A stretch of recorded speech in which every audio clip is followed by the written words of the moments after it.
بسم اللہ الرحمن الرحیم۔ جب اللہ کے پیارے نبی حضرت محمد مصطفیٰ صلی اللہ علیہ وآلہ وسلم کی عمر مبارک صرف 9 سال کی تھی، انہی دنوں مکہ کی سرزمین پر ایک سخت زمانہ آیا۔ بارش کا سلسلہ رکا ہوا تھا، آسمان صاف رہتا مگر بادل نظر نہیں آتے تھے، کھیت کھلیان سوکھ کر زمین میں پیلے پڑ گئے تھے، کنویں اور چشمے خشک ہو چکے تھے، لوگ دور دور سے پانی ڈھونڈ کر لاتے مگر وہ بھی ختم ہوتا جا رہا تھا۔ جب یہ قحط لمبا ہو گیا تو قریش کے سرداروں نے ایک دوسرے سے کہا کہ اب ہمیں مل کر کوئی فیصلہ کرنا ہوگا، اگر ایسا ہی رہا تو نہ ہمارے گھر بچیں گے، نہ ہماری اولاد اور نہ ہی ہمارے مویشی۔ چنانچہ مکہ کے بڑے بڑے لوگ ایک جگہ جمع ہوئے، سب نے مشورہ کیا اور پرانے رواج کے مطابق قدم بڑھانے کا ارادہ کیا۔ مکہ میں یہ دستور تھا کہ جب بھی لوگ کوئی بڑا کام یا مضبوط عہد کرتے تو ایک بڑا سا برتن منگواتے اور اسے جانور کے خون سے بھر دیتے، پھر قبیلے کے بڑے سردار اس خون میں اپنا ہاتھ ڈبو کر قسم کھاتے کہ اب ہم سب ایک وعدے پر قائم ہیں۔ اسی طرح ایک بڑا برتن منگوایا گیا، اسے خون سے بھرا گیا۔ پھر ایک ایک کر کے قریش کے بڑے سردار آگے بڑھے، سب نے اپنے ہاتھ خون میں ڈبوئے اور اعلان کیا، مکہ میں بارش نہیں ہو رہی، ہمارے بچے مر رہے ہیں، ہمارے جانور ختم ہو رہے ہیں۔ آج ہم قسم کھاتے ہیں کہ آج رات ہم سب کعبہ کے پاس جائیں گے، ہم کعبہ کی دیوار کو پکڑ کر کھڑے رہیں گے اور دعا کریں گے، ہم اس وقت تک دعا کرتے رہیں گے جب تک بارش نہیں آ جاتی، اگر بارش نہ بھی آئی تو ہم وہیں مر جائیں گے مگر کعبہ کی دیوار کو نہیں چھوڑیں گے۔ یوں یہ فیصلہ ہو گیا کہ رات کے وقت آدھی رات کو قریش کے سب لوگ جمع ہوں گے۔ جب آدھی رات کا وقت قریب آیا، وہی بڑے بڑے لوگ جنہوں نے خون میں ہاتھ ڈبو کر قسم کھائی تھی، آہستہ آہستہ اپنے گھروں سے نکلے، سب کا رخ ایک ہی طرف تھا، خانہ کعبہ کی جانب۔ ان لوگوں میں اللہ کے پیارے نبی حضرت محمد مصطفیٰ صلی اللہ علیہ وآلہ وسلم کے چچا ابو طالب بھی شامل تھے۔ جیسے ہی آدھی رات کا وقت ہوا تو ابو طالب بھی اپنے گھر سے نکلنے لگے تاکہ کعبہ کے پاس جا سکیں۔ آپ نے دیکھا کہ آپ کے چچا کہیں جانے کے لیے تیار ہو رہے ہیں۔ ننھے محمد مصطفیٰ صلی اللہ علیہ وآلہ وسلم یہ دیکھ کر قریب آئے اور نرمی سے پوچھنے لگے، چچا جان آپ کہاں جا رہے ہیں؟ ابو طالب رکے، اپنے بھتیجے کی طرف دیکھا اور جواب دیا، اے میرے بھتیجے، کیا تمہیں معلوم نہیں ہمارا مکہ سوکھا پڑا ہے، بارش رکی ہوئی ہے اور پانی کی کمی نے سب کو پریشان کر دیا ہے، اسی لیے ہم سب نے خون میں ہاتھ ڈبو کر قسم کھائی ہے کہ جب تک بارش نہیں آتی ہم کعبہ کی دیوار کو پکڑ کر کھڑے رہیں گے۔ آج اسی وعدے کو پورا کرنے جا رہا ہوں۔ یہ سن کر اللہ کے پیارے نبی حضرت محمد مصطفیٰ صلی اللہ علیہ وآلہ وسلم نے اپنے چچا ابو طالب کی طرف دیکھا اور نرمی سے کہا، چچا جان آپ مجھے بھی اپنے ساتھ لے چلیں۔ ابو طالب نے فوراً جواب دیا، نہیں بیٹے، وہاں مکہ کے بڑے بڑے لوگ جمع ہوں گے، یہ سب قریش کے سردار ہیں، اگر میں ایک بچے کو ساتھ لے کر گیا تو لوگ مجھے کیا کہیں گے؟ مگر ننھے محمد مصطفیٰ صلی اللہ علیہ وآلہ وسلم نے پھر اصرار کیا۔ ابو طالب اپنے بھتیجے سے بے پناہ محبت کرتے تھے، بھتیجے کی یہ ضد دیکھ کر ان کا دل نہ مان سکا، آخر کار انہوں نے کہا، ٹھیک ہے، آؤ میرے ساتھ چلتے ہیں۔ یوں ابو طالب نے اپنے ننھے بھتیجے حضرت محمد مصطفیٰ صلی اللہ علیہ وآلہ وسلم کا ہاتھ تھاما اور انہیں اپنے ساتھ لے کر روانہ ہو گئے۔ دونوں ایک ساتھ چلتے چلتے خانہ کعبہ کے قریب پہنچے، ادھر مکہ کے تمام بڑے سردار ایک ایک کر کے کعبہ کے پاس جمع ہو گئے، گنتی کے مطابق کل 32 بڑے لوگ وہاں موجود تھے۔ یہ سب وہی تھے جنہوں نے قسم کھائی تھی کہ جب تک بارش نہیں آتی ہم کعبہ کی دیوار کو پکڑے رکھیں گے۔ جب مکہ کے عام لوگوں کو خبر ملی، لوگ اپنے گھروں سے نکلنے لگے، مرد بھی، عورتیں بھی، بوڑھے بھی اور بچے بھی، ہر کوئی اس امید کے ساتھ خانہ کعبہ کی طرف بڑھا کہ شاید آج بارش کے لیے کوئی راستہ نکل آئے۔ آہستہ آہستہ خانہ کعبہ کے ارد گرد لوگوں کا ہجوم بڑھنے لگا۔ پورا مکہ جیسے ایک جگہ جمع ہو گیا۔ سب کعبہ کے قریب تھے، لیکن وہ 32 سردار جنہوں نے خون بھرے برتن میں ہاتھ ڈبو کر قسم کھائی تھی، وہ سب کعبہ کے بالکل قریب کھڑے ہو گئے۔ انہی کے ساتھ ابو طالب بھی اپنے بھتیجے حضرت محمد مصطفیٰ صلی اللہ علیہ وآلہ وسلم کو ساتھ لے آئے تھے۔ جب ان لوگوں کی نظر ایک بچے پر پڑی تو وہ سب حیران رہ گئے، فوراً ایک دوسرے کی طرف دیکھنے لگے اور ابو طالب پر نگاہیں گاڑ دیں۔ پھر کچھ لوگ غصے میں بول اٹھے، اے ابو طالب، یہ کیا کیا؟ تم اس بچے کو اپنے ساتھ کیوں لے آئے ہو؟ کیا تمہیں معلوم نہیں کہ ہم سب مکہ کے بڑے بڑے لوگ ہیں؟ اس بچے کا یہاں کوئی کام نہیں۔ ابو طالب نے یہ بات سنی تو اپنے بھتیجے کی طرف مڑے اور نرم لہجے میں کہا، اے میرے بھتیجے، جاؤ پیچھے جا کر بیٹھ جاؤ۔ اللہ کے پیارے نبی حضرت محمد مصطفیٰ صلی اللہ علیہ وآلہ وسلم فوراً خاموشی سے پیچھے ہٹ گئے اور جا کر مجمع کے پیچھے بیٹھ گئے۔ اب وہ 32 سردار آگے بڑھے، سب نے خانہ کعبہ کی دیوار کو مضبوطی سے تھام لیا، پھر ایک ساتھ بلند آواز میں پکارنے لگے، اے کعبہ کو پیدا کرنے والے، ہم پر پانی برسا دے، بارش عطا کر دے۔ سب لوگ روتے ہوئے دعائیں کرنے لگے۔ کوئی کعبہ کی دیوار کو زور سے پکڑ کر فریاد کرتا، لیکن وقت گزرتا رہا، آسمان پر کوئی بادل نہ آیا۔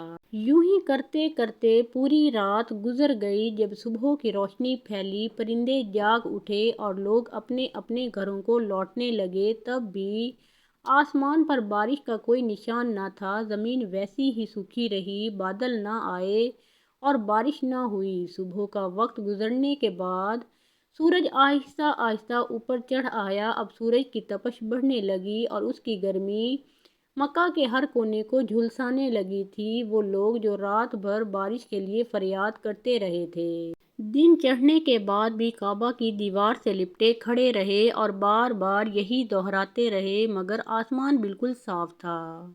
بادل کا ایک ٹکڑا بھی دکھائی نہ دیا۔ اب تو ہوا بھی گرم ہو چکی تھی، دن تپنے لگا تھا اور کعبہ کی دیواریں بھی سورج کی گرمی سے دہکنے لگی تھیں۔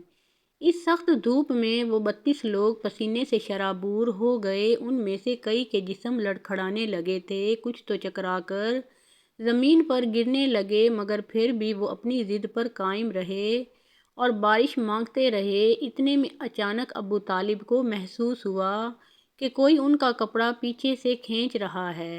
انہوں نے پلٹ کر دیکھا تو سامنے ان کے بھتیجے 9 سال کے حضرت محمد مصطفیٰ صلی اللہ علیہ وآلہ وسلم کھڑے تھے۔ یہ منظر دیکھ کر ابو طالب کا چہرہ سخت ہو گیا۔ وہ غصے سے بولے، اے محمد، تم یہاں کیوں آئے ہو؟ ننھے محمد مصطفیٰ صلی اللہ علیہ وآلہ وسلم نے نہایت ادب سے کہا، چچا جان، مجھے بھی آنے دیجیے، میں دعا کروں گا تو اوپر والا پانی برسا دے گا۔ ابو طالب نے یہ بات سنی تو اور بھی حیران ہوئے اور سخت لہجے میں بولے، ہم 32 لوگ مکہ کے بڑے بڑے سردار رات بھر سے یہاں کھڑے ہیں، ہم سب نے بارش کے لیے فریاد کی، لیکن اوپر والے نے پانی نہیں برسایا، اور تم صرف 9 سال کے ہو، تم دعا کرو گے اور بارش برس جائے گی، جاؤ جا کر اپنی جگہ پر بیٹھ جاؤ۔ یہ سن کر اللہ کے پیارے نبی حضرت محمد مصطفیٰ صلی اللہ علیہ وآلہ وسلم آہستہ سے پیچھے ہٹے اور جا کر اپنی جگہ پر بیٹھ گئے۔ اس کے بعد وہ 32 کے 32 لوگ پھر سے بارش کے لیے فریاد کرنے لگے۔ سب ایک ساتھ بلند آواز سے دہرا رہے تھے، اے کعبہ کو پیدا کرنے والے، ہم پر پانی برسا دے، اے کعبہ کو پیدا کرنے والے، پانی عطا کر دے۔ یوں ہی وقت گزرتا گیا، 2 سے 3 گھنٹے اور گزر گئے، مگر آسمان ویسا ہی صاف رہا، نہ پانی آیا، نہ بارش کا کوئی نشان دکھائی دیا۔ زمین پر گرمی اور بھی بڑھ گئی تھی، سورج کی تپش سے لوگ نڈھال ہو رہے تھے۔ اتنے میں اچانک ابو طالب کو پھر سے محسوس ہوا کہ کوئی ان کا کپڑا پیچھے سے کھینچ رہا ہے۔ انہوں نے پلٹ کر دیکھا تو ایک بار پھر ننھے حضرت محمد مصطفیٰ صلی اللہ علیہ وسلم کھڑے تھے۔ ابو طالب کے چہرے پر غصے کے آثار آ گئے۔ وہ سخت لہجے میں بولے، اے میرے بھتیجے محمد، تم پھر یہاں کیوں آئے ہو؟ اس پر پیارے نبی محمد مصطفیٰ صلی اللہ علیہ وآلہ وسلم نہایت نرمی سے بولے، چچا جان، میں اس بار پانی مانگنے نہیں آیا، میں تو آپ کا پسینہ پوچھنے آیا ہوں۔ نبی کریم صلی اللہ علیہ وآلہ وسلم نے اپنی چادر سنبھالی اور محبت سے اپنے چچا ابو طالب کے چہرے سے پسینہ پونچھا۔ یہ دیکھ کر ابو طالب پگھل گئے اور اپنے ننھے بھتیجے کو گلے لگا لیا۔ اسی وقت آپ صلی اللہ علیہ وآلہ وسلم نے آہستہ سے فرمایا، چچا جان، مجھے آنے دو، میں ایک کام کروں گا اور اوپر والا پانی برسا دے گا۔ یہ بات سن کر قریب کھڑا ایک شخص چیخ اٹھا، اے مکہ کے لوگوں، خوشخبری ہے، پانی آ گیا۔ لوگ حیران ہو گئے اور محمد مصطفیٰ صلی اللہ علیہ وسلم کی طرف متوجہ ہو گئے۔ سب نے پکارا، اے محمد صلی اللہ علیہ وآلہ وسلم، آ جاؤ، جلدی آ جاؤ۔ آپ صلی اللہ علیہ وآلہ وسلم آگے بڑھے اور کعبہ کے قریب کھڑے ہو کر فرمایا، تم کیا کر رہے تھے؟ تو لوگوں نے کہا، ہم بارش کے لیے دعا مانگ رہے تھے۔ آپ صلی اللہ علیہ وآلہ وسلم نے فرمایا، جب تم دعا مانگ رہے تھے تو میں پیچھے تھا، اب جب میں دعا مانگوں گا تو تم سب میرے پیچھے ہو جاؤ۔ یہ سن کر 20 لوگ ادب سے پیچھے ہٹ گئے، مگر 12 سردار غرور سے بولے، یہ 9 سال کا بچہ آگے اور ہم پیچھے، ہماری عزت کم ہو جائے گی۔ آپ صلی اللہ علیہ وآلہ وسلم نے سکون سے اپنی چادر اتاری اور فرمایا، اے مکہ کے لوگوں، پیچھے ہو جاؤ۔ اگر ایک بار محمد صلی اللہ علیہ وآلہ وسلم پیچھے ہٹ گیا تو بارش کبھی نہ آئے گی۔ یہ فرما کر نبی کریم صلی اللہ علیہ وآلہ وسلم پلٹنے لگے تو 20 لوگ گھبرا گئے۔ وہ 12 ضدی سرداروں سے بولے، خبردار، اگر محمد صلی اللہ علیہ وآلہ وسلم پیچھے ہٹ گئے تو ہم سب تباہ ہو جائیں گے۔ یہ سن کر وہ 12 ضدی بھی نرم پڑ گئے اور سب پیچھے ہٹ گئے۔ یوں مکہ کے بڑے بڑے سردار بھی ننھے محمد مصطفیٰ صلی اللہ علیہ وآلہ وسلم کے پیچھے کھڑے ہو گئے۔ سردار بولے، اے محمد صلی اللہ علیہ وآلہ وسلم، اب تو ہم پیچھے آ گئے ہیں، اب دعا مانگو۔ آپ صلی اللہ علیہ وآلہ وسلم نے فرمایا، اگر میں بھی وہی مانگوں جو تم نے مانگا تو فرق کیا رہ جائے گا؟ لوگ حیران ہو کر بولے، تو پھر آپ کیا مانگیں گے؟ تو آپ صلی اللہ علیہ وآلہ وسلم نے پروقار انداز میں کہا، یہی اب تم دیکھو گے۔ پھر آپ صلی اللہ علیہ وآلہ وسلم نے آسمان کی طرف دیکھا، پہلے ہلکے بادل ابھرے، پھر دوبارہ نگاہ اٹھائی تو بارش برسنے لگی۔ تیسری بار جب نبی کریم صلی اللہ علیہ وآلہ وسلم نے پورا چہرہ آسمان کی طرف اٹھایا تو گھٹائیں چھا گئیں اور زوردار بارش ہونے لگی۔ سوکھے کھیت سیراب ہو گئے، زمین تر ہو گئی، ندی نالے بھر گئے اور لوگ خوشی سے بارش میں بھیگتے ہوئے پکارنے لگے، یا محمد، یا محمد صلی اللہ علیہ وآلہ وسلم۔ اسی وقت ندا آئی، اے میرے محبوب صلی اللہ علیہ وآلہ وسلم، آپ چاہتے تو ایک اشارے سے بارش برسا دیتا، پھر کیوں بار بار چہرہ اٹھایا؟ یہ اللہ کی قدرت کی نشانی تھی کہ آپ صلی اللہ علیہ وآلہ وسلم کا ہر لمحہ رب کی حفاظت میں ہے۔ پھر جب آپ صلی اللہ علیہ وآلہ وسلم بچپن کی عمر میں بھوک کی حالت میں مکہ کی گرد آلود گلیوں سے گزر رہے تھے، کچھ فاصلے پر ابو جہل کا کھجوروں کا باغ تھا۔ ابو جہل ایک یہودی شخص کے ساتھ مل کر کھجوروں کو ایک بوری میں بھر رہا تھا۔ نبی محمد مصطفیٰ صلی اللہ علیہ وآلہ وسلم اس وقت بھوکے تھے، اس لیے 2 کھجوروں کی امید لیے ابو جہل کی باغ کی طرف بڑھنے لگے۔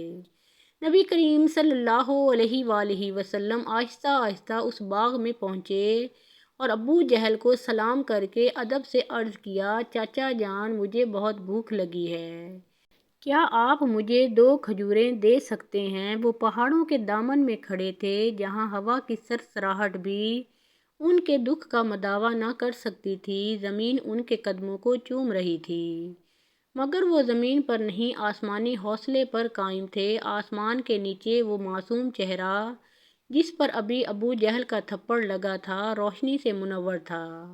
آنسو بہنے کے بجائے ان کی آنکھوں سے رحمت ٹپک رہی تھی۔ وہ خاموش تھے مگر ان کی خاموشی خود ایک دعا بن گئی تھی، جیسے آسمان اور زمین دونوں ان کے ضبط کے قائل ہو گئے ہوں۔ اتنے میں ایک فرشتہ نازل ہوا، اس کے چہرے پر نور اور لہجے میں احترام تھا۔ اس نے عرض کیا، اے اللہ کے محبوب، اگر آپ اجازت دیں تو میں ابھی ابو جہل کو زمین میں دھنسا دوں۔ نبی کریم صلی اللہ علیہ وآلہ وسلم نے نرم لہجے میں فرمایا، نہیں، وہ نہیں جانتا، وہ اندھیرا ہے جس نے روشنی کو پہچانا نہیں، میرا رب بہتر انصاف کرنے والا ہے۔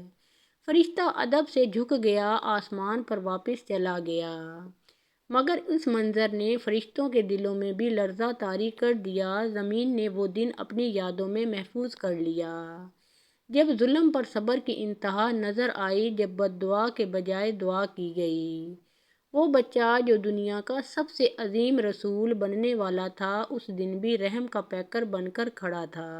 وقت گزرتا گیا لیکن اس دن کا واقعہ اللہ نے ہمیشہ کے لیے تاریخ میں ثبت کر دیا تاکہ آنے والی نسلیں جان سکیں کہ عظمت صرف طاقت میں نہیں بلکہ صبر، معافی اور رحمت میں پوشیدہ ہے۔ یہ منظر دیکھ کر درخت اور پہاڑ بھی پکار اٹھے، افسوس اگر اسے پیدا نہ کیا جاتا تو یہ زمین، یہ آسمان، یہ دنیا کچھ بھی پیدا نہ ہوتی۔ وہ عظیم نبی آج بھوکے، ذلیل اور نظر انداز کیے جا رہے تھے۔ پھر بھی سنگ دل ابو جہل کے دل میں ذرا برابر بھی رحم نہ آیا۔ اس کی آنکھوں میں نہ تو ندامت کا کوئی قطرہ تھا اور نہ شرم کا کوئی اثر تھا۔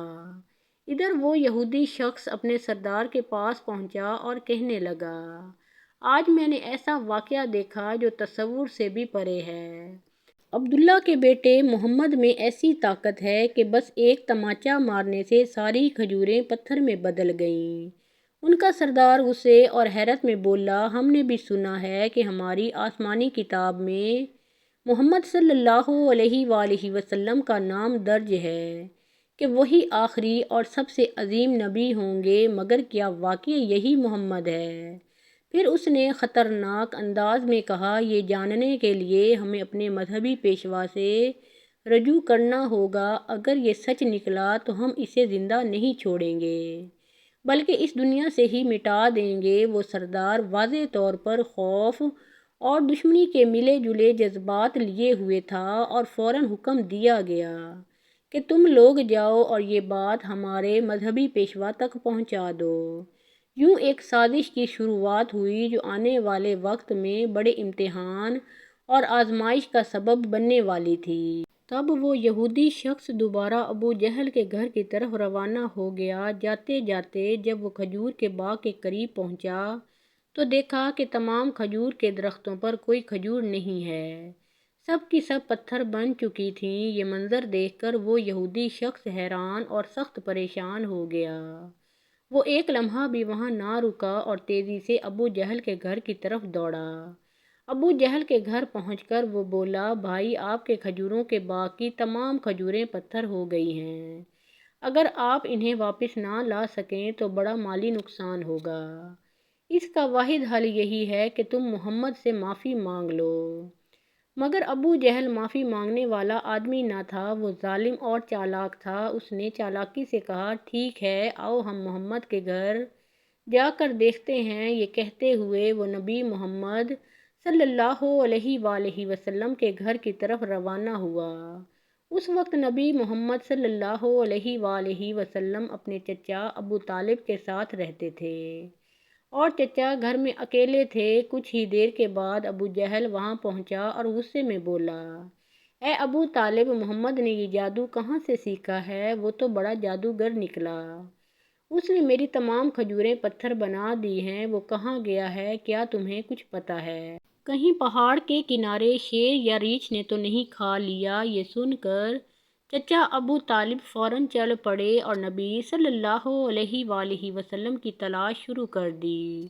ادھر نبی صلی اللہ علیہ وآلہ وسلم پہاڑ کے کنارے بیٹھے رونے لگے اور کہنے لگے، اگر آج میرے والدین زندہ ہوتے تو کوئی میرے ساتھ ایسا سلوک نہ کرتا۔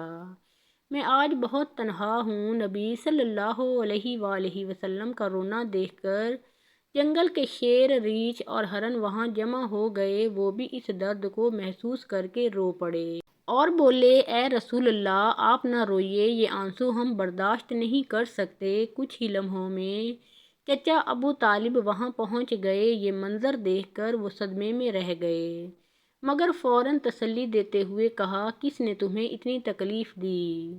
جب تک میں زندہ ہوں کوئی تمہیں تکلیف نہیں دے سکتا۔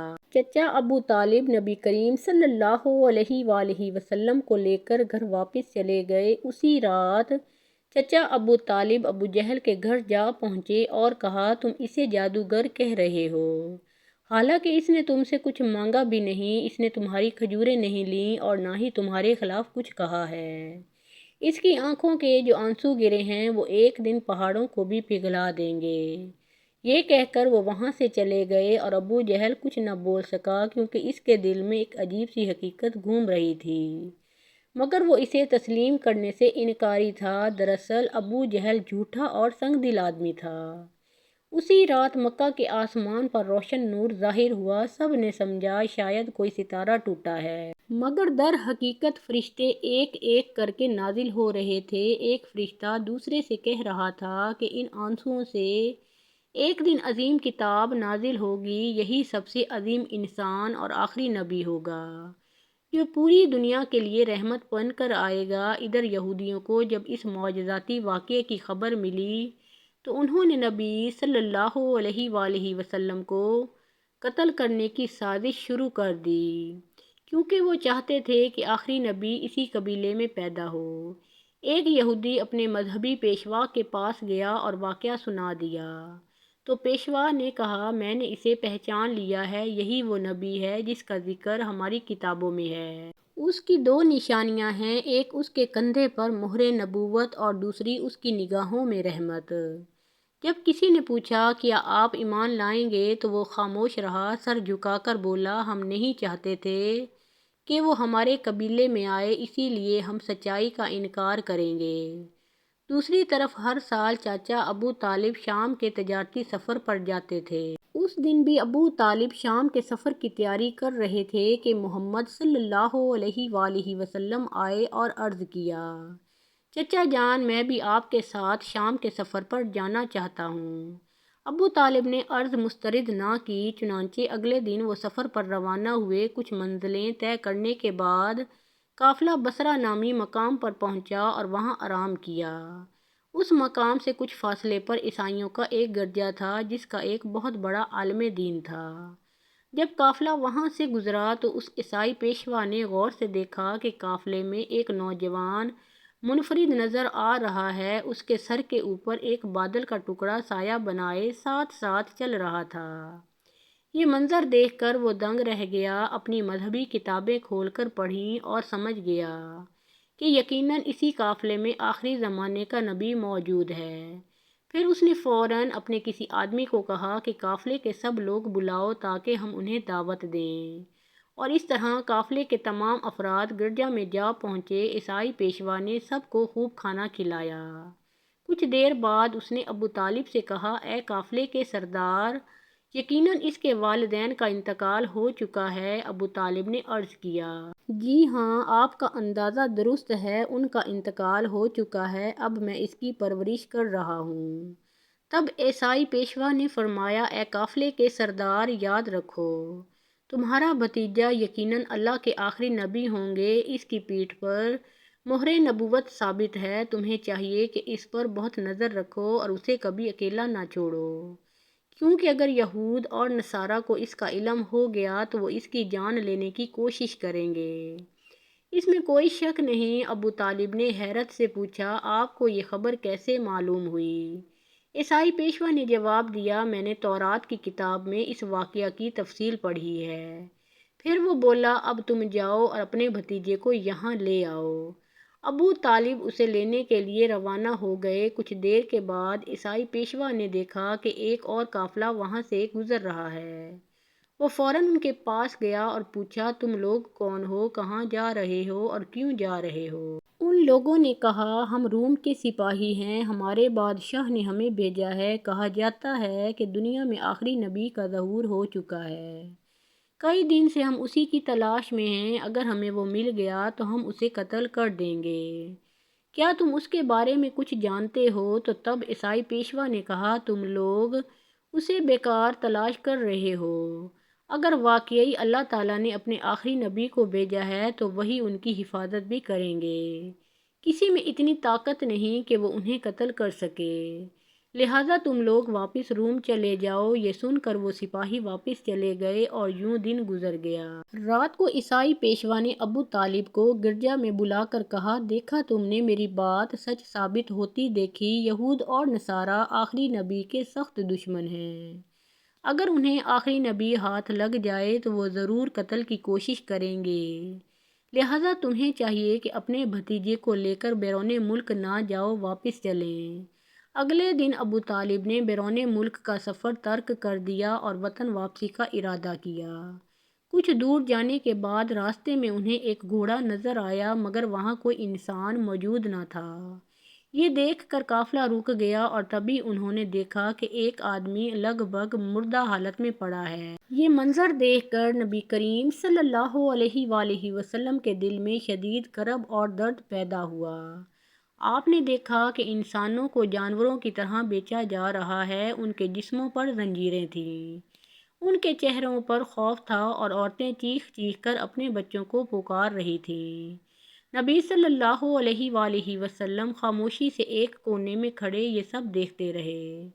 ان کے چہرے سے آنسو بہنے لگے۔ کچھ ہی دیر کے بعد ابو لہب وہاں آیا، اس کے ہاتھ میں ایک کوڑا تھا۔ وہ غلاموں کو مارتا اور بولتا، یہ سب میرا مال ہے، جو زیادہ قیمت دے گا وہی انہیں لے جائے گا۔ نبی کریم صلی اللہ علیہ وآلہ وسلم اس کے قریب گئے اور نہایت نرمی سے فرمایا، چچا جان، کیا آپ کو ان پر رحم نہیں آتا؟ یہ بھی انسان ہیں، اللہ کی مخلوق ہیں، ان پر ظلم کیوں کر رہے ہیں؟ تو ابو لہب غصے سے بولا، اے محمد، تم ہر کام میں بولنے لگے ہو، تمہیں تجارت کا کچھ علم نہیں، یہ غلام ہیں، ان کا کام بیچنا ہی ہے، تم اپنے بکریوں کے ساتھ رہو اور ہمیں ہمارے کام میں دخل نہ دو۔ یہ کہہ کر وہ ہنسا اور اپنے غلام کو آواز دی کہ اسے یہاں سے ہٹا دو۔ غلام آگے بڑھا، مگر جیسے ہی اس نے نبی کریم صلی اللہ علیہ وآلہ وسلم کے قریب آنے کی کوشش کی، اچانک اس کے ہاتھ کی لوہے کی زنجیر ٹوٹ گئی اور وہ زمین پر گر پڑا۔ لوگ گھبرا گئے، کچھ پیچھے ہٹ گئے۔ نبی کریم صلی اللہ علیہ وآلہ وسلم نے آگے بڑھ کر اس زخمی غلام کو اٹھایا، اس کے زخموں پر اپنا دست مبارک پھیرے اور فوراً اس کا زخم بھر گیا۔ یہ دیکھ کر وہاں موجود سب لوگ حیران رہ گئے۔ ابو لہب نے اس منظر کو دیکھا تو اس کا چہرہ سخت ہو گیا، اس کے اندر خوف پیدا ہوا، مگر غرور نے اسے چھپائے رکھا۔ اس نے صرف اتنا کہا، یہ سب جادو ہے، اور وہاں سے چل دیا۔ مگر وہ غلام جو ابھی ابھی صحت یاب ہوا تھا، نبی کریم صلی اللہ علیہ وآلہ وسلم کے قدموں میں گر گیا اور بولا، اے مہربان انسان، آپ کون ہیں جن کے ہاتھوں کے لمس سے زخم بڑھ جاتے ہیں، جن کی آنکھوں میں نور ہے؟ نبی کریم صلی اللہ علیہ وآلہ وسلم نے نرمی سے فرمایا، میں وہی ہوں جو اللہ پر ایمان رکھتا ہے، جو ظلم کے بدلے رحم کرتا ہے، جو بد دعا کے بدلے دعا دیتا ہے۔ یہ سن کر غلام کے دل کی دنیا بدل گئی۔ اس نے کہا، میں گواہی دیتا ہوں کہ آپ سچے ہیں، آپ کے رب کے سوا کوئی معبود نہیں۔ نبی کریم صلی اللہ علیہ وآلہ وسلم نے اس کے سر پر ہاتھ رکھا اور فرمایا، جاؤ، اب تم آزاد ہو گئے ہو۔ کسی انسان کو غلام بنانا اللہ کی مخلوق کی توہین ہے۔ یہ الفاظ سن کر وہاں موجود لوگوں میں سے کئی کے دل لرز گئے۔ کچھ نے چھپ کر کہا، یہ بچہ نہیں، اللہ کا چنا ہوا بندہ ہے۔ مگر ابو لہب کے کانوں تک یہ بات پہنچی تو وہ اور غصے میں آ گیا۔ اس نے کہا، محمد کے دل میں نرمی ہے، مگر یہی نرمی ایک دن مکہ کے سرداروں کے لیے زوال بنے گی۔ مگر نبی کریم صلی اللہ علیہ وآلہ وسلم کے چہرے پر سکون ہی سکون تھا۔ آپ خاموشی سے وہاں سے لوٹ گئے۔ راستے میں آسمان پر ایک نورانی بادل ان کے اوپر سایہ کیے ہوئے تھا۔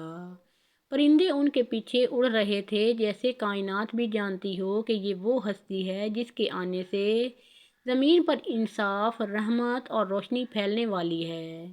اسی وقت نبی کریم صلی اللہ علیہ وآلہ وسلم آگے بڑھے اور آسمان کی طرف دیکھ کر نہایت عاجزی اور محبت سے دعا کے لیے ہاتھ اٹھا دیے۔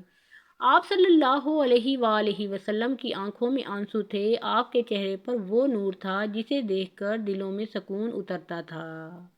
آپ صلی اللہ علیہ وآلہ وسلم نے فرمایا: اے میرے رب، تو سب سے زیادہ رحم فرمانے والا ہے، تیرے بندے پیاس سے تڑپ رہے ہیں، زمین سوکھ گئی ہے، درخت مرجھا گئے ہیں، بچے بھوک سے بلک رہے ہیں، اے رب کعبہ اپنی رحمت کی بارش نازل فرما۔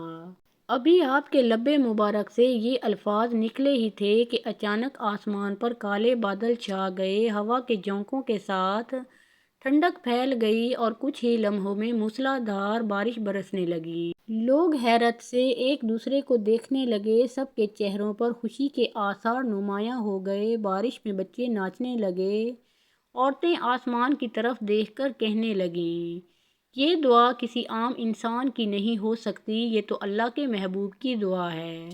ابو طالب کے چہرے پر بھی خوشی کے آنسو بہہ نکلے، انہوں نے اپنے بھتیجے محمد صلی اللہ علیہ وآلہ وسلم کو گلے لگا لیا اور کہا: اے میرے پیارے بھتیجے، تمہاری دعا سے آج مکہ کو زندگی مل گئی، تم واقعی اللہ کے خاص بندے ہو۔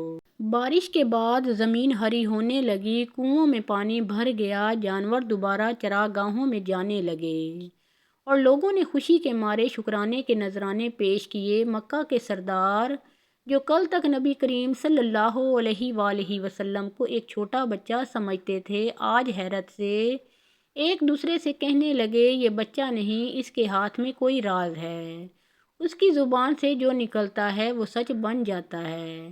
ادھر ابو لہب جو یہ منظر دیکھ رہا تھا، اس کے دل میں حسد اور جلن کی آگ بھڑک اٹھی، وہ بولا: یہ اتفاق ہے، بادل پہلے سے تیار تھے، اس بچے کی دعا سے کچھ نہیں ہوا۔